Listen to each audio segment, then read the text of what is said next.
You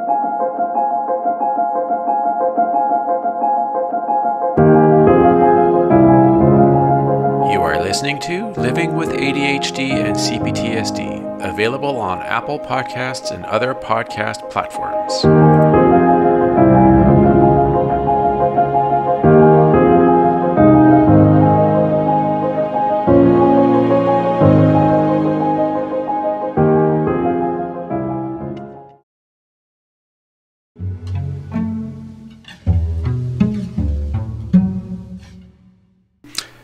Good afternoon, everybody, and welcome to Living with ADHD and CPTSD. Today's episode is an ADHD episode, and we are going to talk about being impulsive or lack of impulse control. This is a very big thing for a lot of people with ADHD. It is definitely one of my biggest symptoms that I have when it comes to ADHD. One of the signs of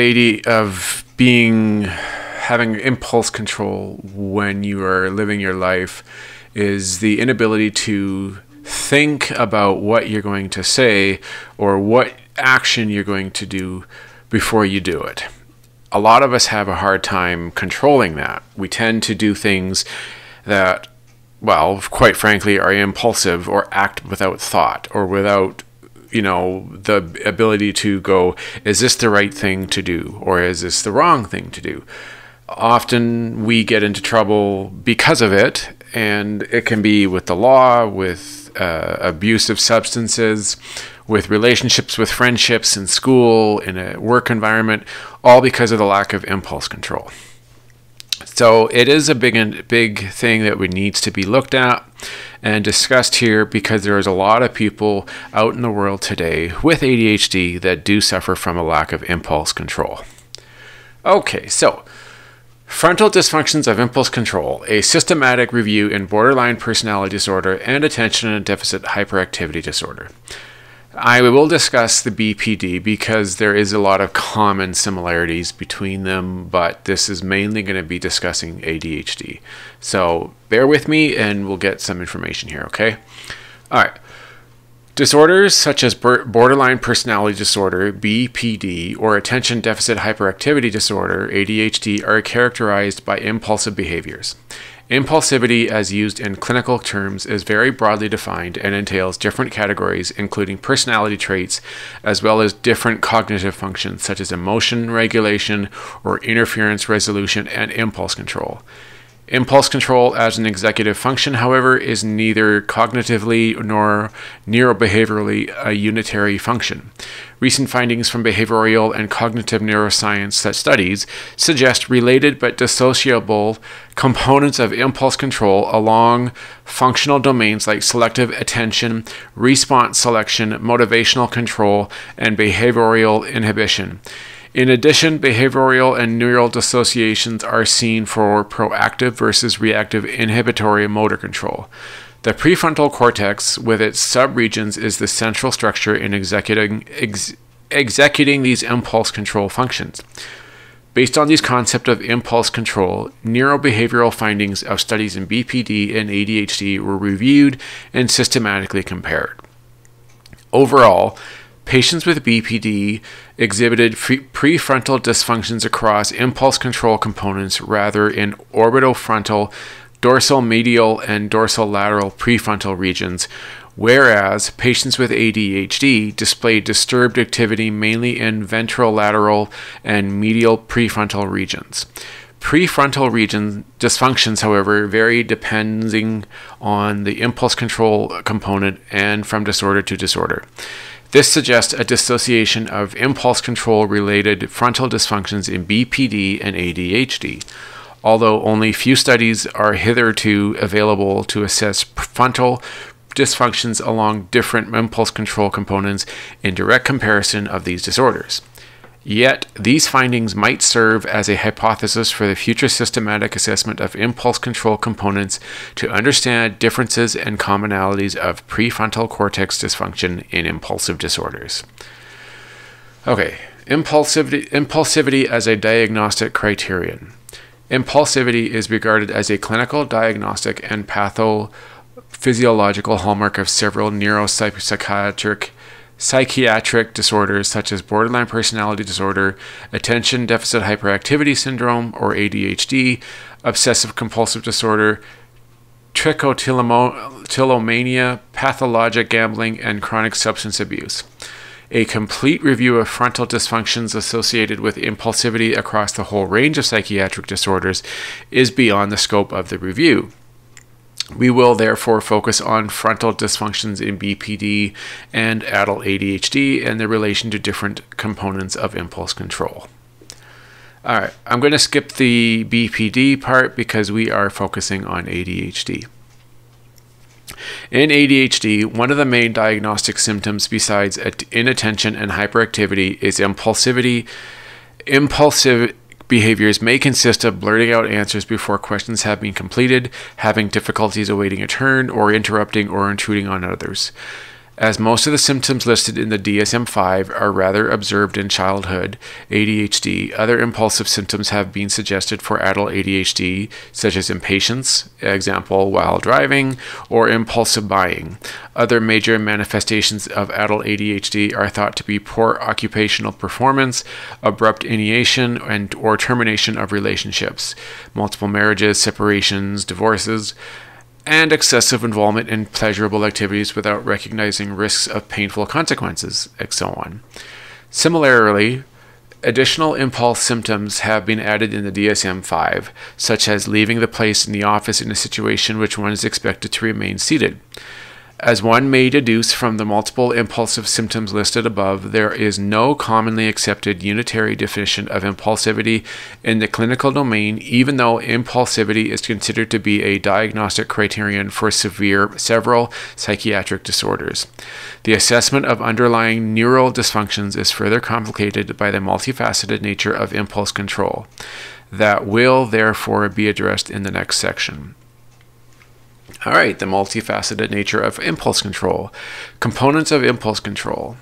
Impulse control as an executive function is neither cognitively or neurobehaviorally a unitary function.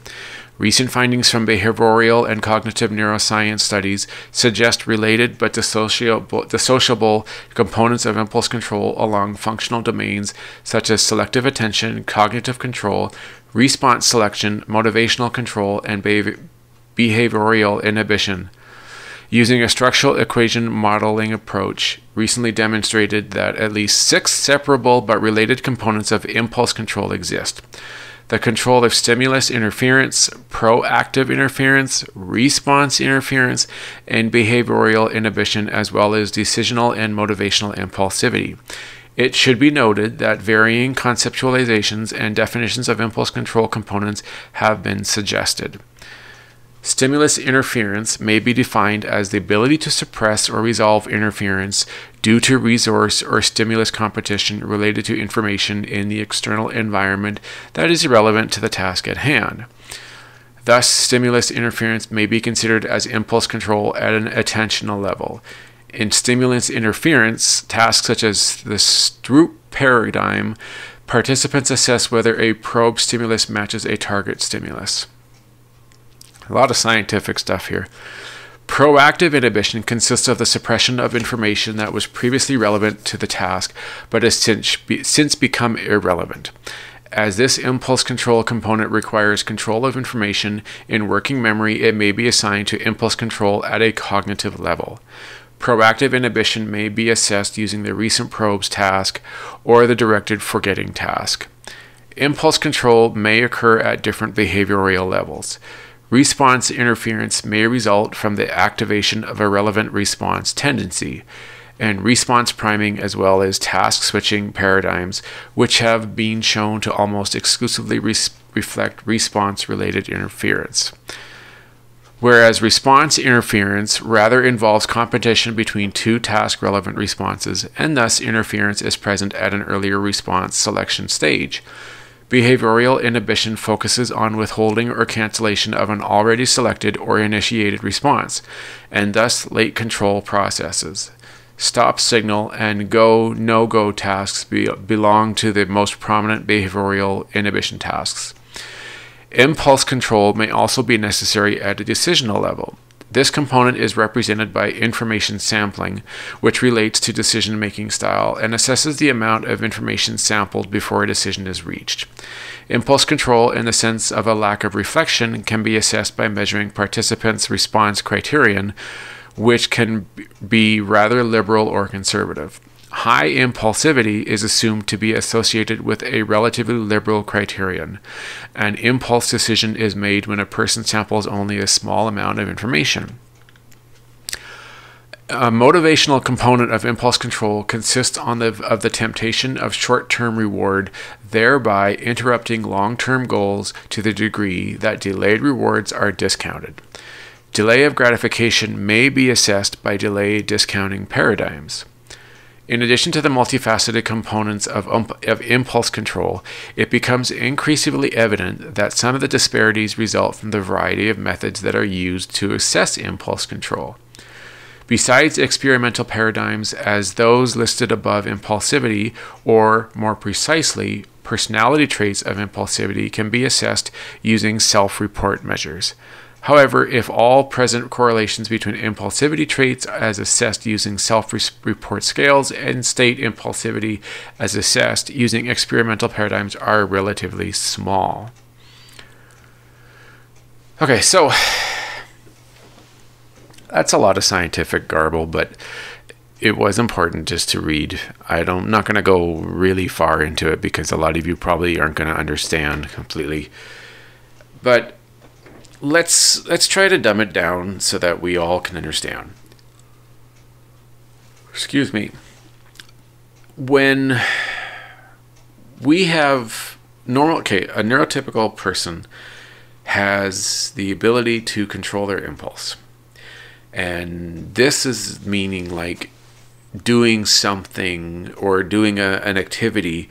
And when you're doing the activity, there are certain aspects of it that you have the ability to stop yourself, like in a split second. Like, I'm not saying like it in a minute kind of area or time frame. This is more of like a split second or within a second or two sort of time frame where you're doing something and you have a choice or you have an action that needs to be taken. And most people who are neurotypical and have good impulse control and don't have ADHD will, unless they're totally wanting to do it, they don't care, there's no thought or consequence regarding it.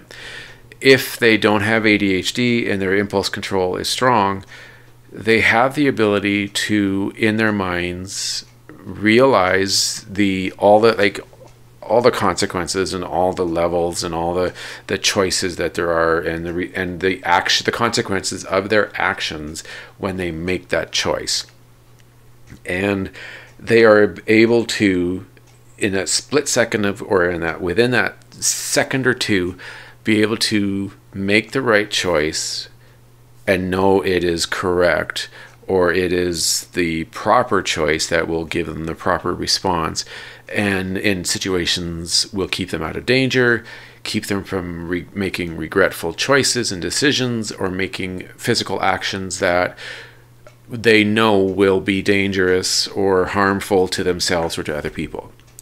So someone who has ADHD and has poor impulse control or no impulse control will make decisions, say things to them, out loud, to people or to themselves in a room, or make choices that could be dangerous or harmful to themselves or to someone else around them without any thought. They do it. It just happens. And then the consequences or the response that comes from it is something that they don't have the ability to realize in their mind before they do the action, or they say the action, or say that what they said. And so it often can get someone in trouble in numerous ways. You can get in trouble if your relationship is, on the rocks, or you're having issues because of your inability to control what you're saying, or know that what you say could potentially be harmful, you know, to end the relationship or to make someone angry at you, it's difficult. And more often than not, the person's going to say it and not have the ability to think about it to stop them. If they're, you know, like if they go out and they are not able to realize that the action that they're going to take, like let's say driving their car at a very unsafe speed or in dangerous ways, or doing something criminal like stealing, or, you know, like doing something that is harmful, or shooting something, you know, like all kinds of, there's multiple different examples that I could explain or, you know, give. They don't have the ability to know before they make the choice that it is dangerous or illegal, harmful, the bad, you know, the wrong choice, and they don't understand what the consequences are of those actions or the words they say. So they do it so fast, like it's just done. Like I have a really hard time with doing something. Like, okay, here's an example. Being in the kitchen and making a move. Like, let's say we have a couple cats, and there have been a few times where I have accidentally stepped on their tail, or I bumped into them, or I've bumped into like a pot, or even my girlfriend, because I'm moving in an impulsive way and there's very little to no thought involved about that action. So I move, like I turn around and I step forward and I accidentally step on the cat's tail, and the cat screams and meows, and I get my girlfriend being angry at me because I stepped on the cat's tail again. And it's an impulsive action. It's like you turn around and you're just doing it. There is no real thought in my mind about it. Like I'm not sitting there, I'm not standing there, and like it's not like I'm in my mind going, okay, I'm going to turn around. I gotta, you know, where am I going? Where am I stepping? What's in my way? Is, you know, like it's not like someone who sits there and they're writing a report out or a school like project, and they're thinking about everything and writing it down. It doesn't work in that manner, as I'm sure you are aware of. It's like doing something without any sort of understanding or realization that what you're potentially doing, or what the action that you're going to take, there's no ability to know or to be able to have something in your mind get in the way, or hit the pause button or hit the brakes and let you know that, hey, this just might not be the best thing to do, or the best place to walk, or the best thing to say. There is no filter. There's no ability to focus on that. Like there's literally no filter. And the inability to stop yourself within that split second is so difficult that 9 out of 10 times, unless you're really super focused, or you're in a hyper focus mode, you're going to 9 out of 10 times you're going to do something that is potentially in a harmful way. You know, somebody gets mad at you, like let's say you bump into someone and that person is angry because, you know, maybe you spilled their drink. Let's say you're at the bar and you spill their drink, and you're walking by them and you bump into them, of course, by accident, and that person gets angry at you. A person with no impulse control because of ADHD is very likely going to react immediately with a potentially violent or angry response, because all they know is that that person's getting upset at them or being a jerk, while you realize that you accidentally bumped into them, causing them to spill their drink. they're getting angry at you, instead of being able to go, okay, look, it was an accident, I'm sorry, can we maybe I'll buy you a drink, let's talk it out. You're likely going to just react in rage. Like, you're going to be like, how dare you, and it just happens just like that. And so you're going to there's a good chance that you're going to take a swing at the guy and hit him, and you're going to cause a fight. Or you're going to, and then, you're going to get thrown out of the bar, or you're going to get arrested, and then you're going to the jail, and in the local jail. And all this happens just so fast because you have no ability to, within your mind, stop yourself by saying, hey, this is not a good idea. You could get in a lot of trouble. You could hurt this person. You could get arrested. You could embarrass yourself if you've got friends or your girlfriend there. They're gonna be embarrassed. You might, there's all those potential negative actions that come from this aren't available in your mind to stop you. Now, when it comes to verbal things, like I really have this problem at home where something is like, I do something, and it's a lot of times is an impulsive thing, and it gets me into trouble, or I get asked, why did you do that, right? Or what were you doing, or what were you thinking? And my initial response tends to always be, I don't know, or if I don't have that response, it's a defensive answer. And it's without thought. There's no consideration for what is going to come from, like, the response that she's going to give in response to what you say. So I say something that's hurtful or childish, or I say something that has zero meaning or doesn't make any sense, right? Like, you don't have the ability to control that, the thoughts in your mind, like, or you basically don't have thoughts, which is, of course, the whole problem, is that you don't have that thought in your mind that controls and directs you as to where to go with it. Now, the other thing that happens is if I see something, let's say I'm looking out the window and I see something really cool, like we get a lot of animals like birds and squirrels in our front yard, or interesting things occur.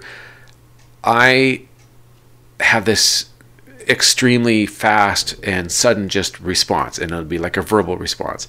And instead of having the ability to think about it and come up with a very thorough, proper, comprehensive answer, it's really like short, and there's like no context, right? So it's like, oh, look at that. And of course, she doesn't have any idea what I'm talking about. It could be anything out there. And she's going, look at what? Or what are you talking about, right? And I, of course, could get frustrated, or I just break down, like I get a little triggered, or I get heightened because of the fact, again, the lack of impulse control is likely going to cause me to say something that's like snarky or rude, instead of going, oh, oops, right, and then correcting myself. So instead of correcting myself, I'm saying something that is mean-spirited or rude or angry because I didn't get heard properly. And instead of realizing that what I said was very vague, I'm getting impulsive, going, well, you should have known already. Like, you should know what I mean, right? So there's multiple angles and multiple ways that it goes. Like, it's not a simple just one thing and then it happens. Like, there are multiple different ways that lack of impulse control affects you.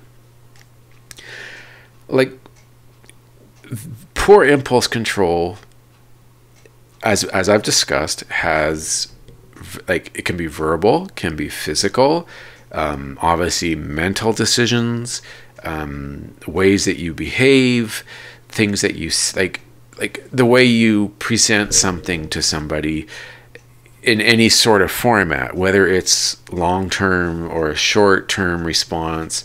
If you're doing an activity, you do have this poor ability to make decisions, like, and more often than not, the correct decisions in the moment. So you could very well, like, if you're driving and this lack of impulse control, you have, well, one, you're going to be very easily agitated. There is a good chance, and you have a higher risk for having being aggressive or road rage or being in accidents because you're making the wrong choices due to your impulse ability, like lack of impulse control.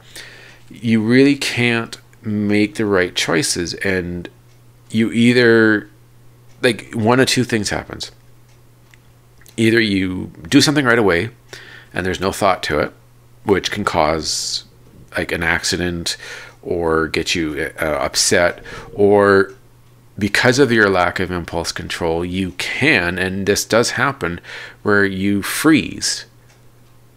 And I know that's unusual, but it can occur because you are so used to it. The second that something like that occurs, and it's a sudden and just out of nowhere kind of action, you do have that chance where you will freeze. And that is a lack of impulse control, because impulse control will, if you have good impulse control, you can make split second decisions, on things that you're doing. And it's very helpful, and it can be the difference between getting out of a potential accident, or getting into a bad accident and killing yourself or hurting someone, or, making things way worse. Okay, I'm going to take a quick break, and then when I come back, I will continue going. All right, everybody. Talk to you in a bit.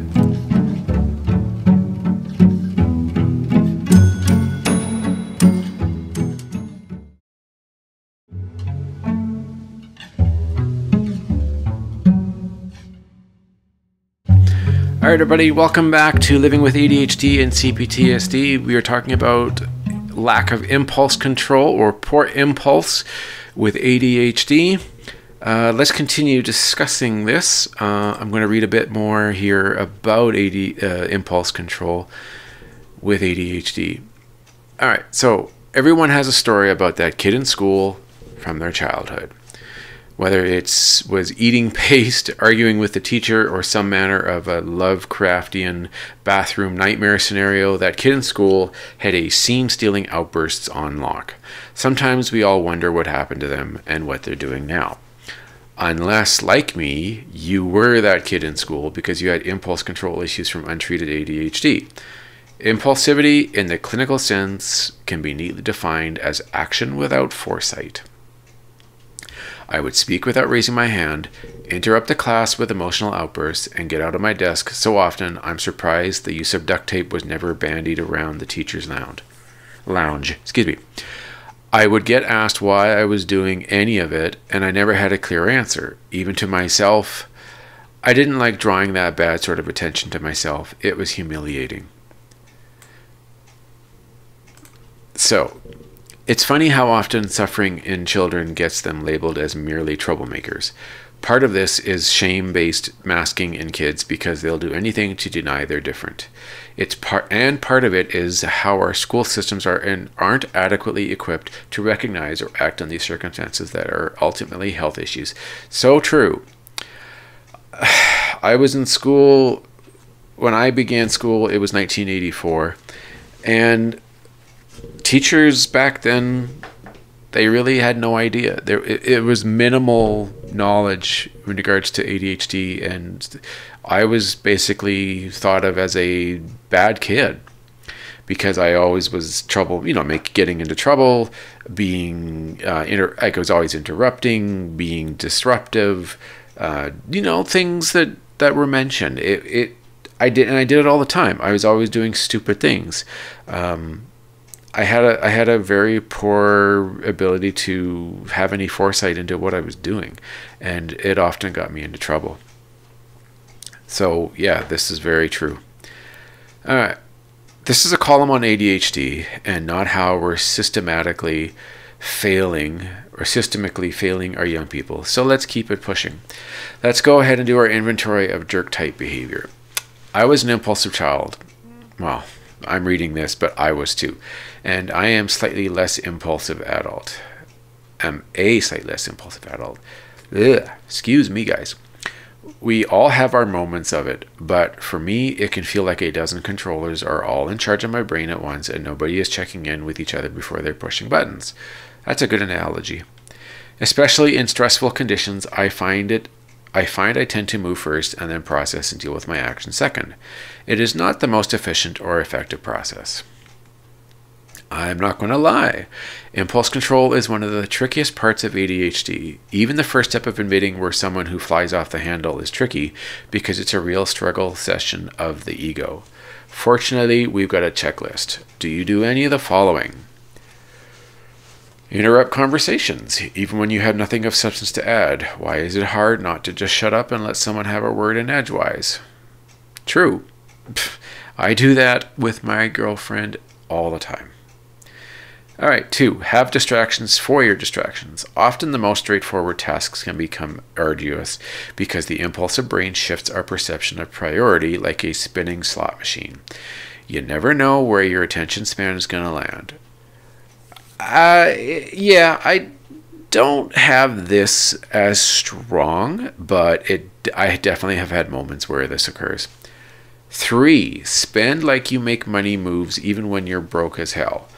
We all know about those juicy brain chemicals that get released with the instant gratification of impulsive purchasing, and those with ADHD often find themselves in the trickiest of rabbit holes regarding what is a want and what is a need. I've even caught myself trying to justify buying ADHD management tools like planners and calendars, and then realize the ones I have work fine. Late stage capitalism, baby. True. Spending money when you've got impulse issues is dangerous because you can sit there and you fight with yourself. Like I do have a bit of an impulse issue when it comes to spending money. I have a lot of indecisiveness too. So like I'm sitting there or I'm standing there in a store and I'm back and forth.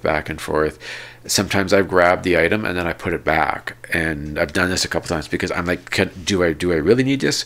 And you think and you're going and you're trying to make like you're trying to come up with a reason that is going to validate why you're buying it, and then down the road you realize that was kind of a silly, dumb thing to do, but you have no idea, or you're not able to see that choice or that ending result until after you've done it. And it may not even be that same day. It could be a week later or even longer when you go, oh, why did I buy that thing? That was a waste of money. Now look, right? It's the kind of consistent thought that you get after.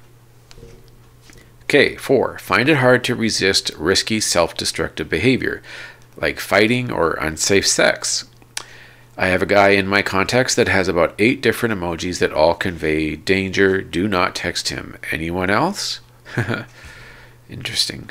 Want to hulk out at the very thought of standing in a line that takes more than 5 minutes? It's not necessarily that we feel our time is worth more than others.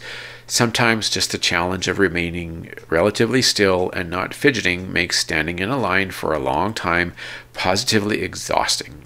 Too bad it's one of those part of being in society things. If any of all of these resonate, your impatient ass might need some professional intervention to deal with a symptom of ADHD. So, what can we do about it? Well, like with anything, there is the medication, of course. So, some of us treat our ADHD with medication. And then there's cognitive behavioral therapy, which may be useful if you are going proactive or on impulsivity issues. Active mindfulness is like working out a muscle. You might start working out after a scenario of feeling particularly weak, and progress might feel impossibly slow at the start. Just like with getting physically active, I want to remind you, literally be patient with yourself as you try to be patient with others. The more you flex that self-restraint and compassion, the easier it will become to you. and the better your results will be long term. All right. Yeah, so true. It's amazing how that all those that I just explained are very true. The worst thing for me is definitely saying things or saying an idea or making a response to someone's words or sentence or question and not having the ability to think about the answer. It's very tough and it's very frustrating. But the problem is you have a hard time stopping yourself. Like, sure, you can do these things, but unless you're like, even with medication, it isn't easy to stop. It might become less often, but you're still going to have a lot of impulse problems where you just can't stop yourself and you do these things before you're able to think about it. And yeah, that is my hardest issue, is not thinking about what I'm doing. And you get out there and you go and you're doing like a shopping spree, or you're with your friends, and somebody, like, there's a joke or they're having a laugh and you're thinking something is funny and you have a response. Like, I have done this a few times where there's been a conversation and something is funny, or somebody's saying something, and not necessarily in a funny way, but there's a serious discussion, and I have, without being able to think about it, I have made a response that I thought was funny or was valuable to the conversation, and it either didn't make any sense and a lot of people were confused, or it was an inconsiderate comment and often would get me into trouble and make people feel, like, what the hell was that? Or that was stupid, or that was really rude. Why did you say that? It is a problem that nags me, and I know a lot of neurotypical people the ones that are listening to the show, won't understand or won't get it, right? They're not gonna be able to go, why couldn't you think? Like, I think one of the common things that a lot of neurotypicals will say to people who have impulse issues is just think more, or just think before you do it. Think before you act, right? It's easy for a neurotypical to maybe change their behavior, but someone who has ADHD and has a really poor impulse control, that's all that is just going to cause frustration and anger, because we're sitting here and I know I've had it happen where I'm going, oh my God, like, why did I say that? Or you're going, oh, that's not what I meant. And then you get frustrated, or if you have a tendency to say something in response because of impulse control, you're going to end up getting that person upset at you. So either way, you're really in a no-win situation. The medication does have its ability to help, but it definitely isn't going to stop it. So you do need to work on improving your abilities to think, or to hopefully stop yourself. And like I said earlier in the episode, CBT therapy is a definite way of helping, because you can, over time, train your mind to be, to have a little bit more ability to go, is this the right action? Is what I'm saying appropriate? Am I doing the right thing? Is this a good idea to go and just take off without telling anybody, or buy something without thinking about it, about the consequences? It will help. You're probably never going to get a complete cure. You're never going to be able to one day not have impulse control problems. But it will improve as long as you do the work and you do the proper therapy. And you could even practice. Like you can do repetition, or you can do exercises with somebody where they will talk about and, like pretend and do role play, and you can work on it. Unfortunately, it is a bit of a slow process. It isn't going to be a fast sort of deal where it's going to improve in a few months, but it's worth doing if you really are serious about making improvements when it comes to a lack of impulse control. I recommend doing it. I know that my issue is trying to just stop. Like, you're so used to thinking or not thinking while you're attempting to do something, and at the end that maybe you should have done this, you shouldn't have said that, you should be, you should have thought about it more. But actually doing it, like doing what you say or what you think later, is so difficult. And I know out there, my listeners who have impulse control problems, I know it's very difficult. But don't get frustrated. Like try to have a good sense of humor about it. It's not healthy to be always angry at yourself. And it's definitely not healthy to get angry at other people for commenting and noticing that you have, when a poor impulse choice is made. It's not healthy to have a negative attitude and think in a negative way or respond in a negative way. Try to laugh it off. Try to slow down. Try to be grounded. Try to be present. It is difficult, but it can be done with a lot of work. Meditation is a good way. If you meditate, you can definitely help yourself to be more successful at slowing down and thinking more instead of just making an automatic response. Over time, it will work. I know I'm still working on it. Like I probably am, compared to a year ago, well, yeah, it's getting close to a year since I knew that I had ADHD or confirmed in some way. I have improved. I would say it's probably about 30% or so. I know it's not a large jump. Don't expect yourselves to be like 50% better in a year. It takes time, and it takes a lot of effort, and it takes a lot of frustration and a ton of strength, and being like mentally strong with yourself, and being patient and being kind to yourself. You have to have all these in place, and you have to practice it in order for any chance to get better. If you can do that, then you have a chance of getting improvement, having improvement with impulse control.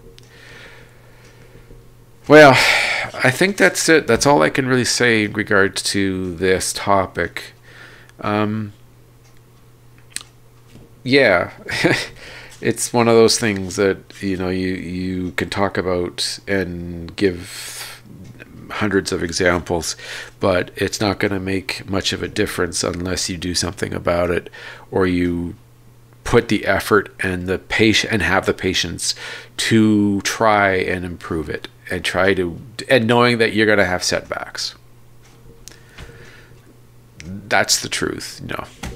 You ask any therapist or any expert, and they will agree it is not an easy thing to overcome, but you can try to work hard at improving it. Even if you get, like I said, 20-30% improvement, you just got to keep working on it. Don't give up. Don't lose hope. Don't get frustrated and quit. Just stay at it. And talk to your therapist. Talk to your friends. Talk to people you know. Let them know. Be aware. Try to let them in on what's going on. And maybe they'll help you. Kindness and understanding and support is the best way to help someone who does have impulse control issues. Now, if you're on your own and you're doing things like driving unsafe, or you're making decisions that are dangerous, or going to get you into major trouble, you've you might want to find ways to adapt. Maybe have someone come with you. Maybe you need to not drive as often. Maybe you need to have someone else drive for you.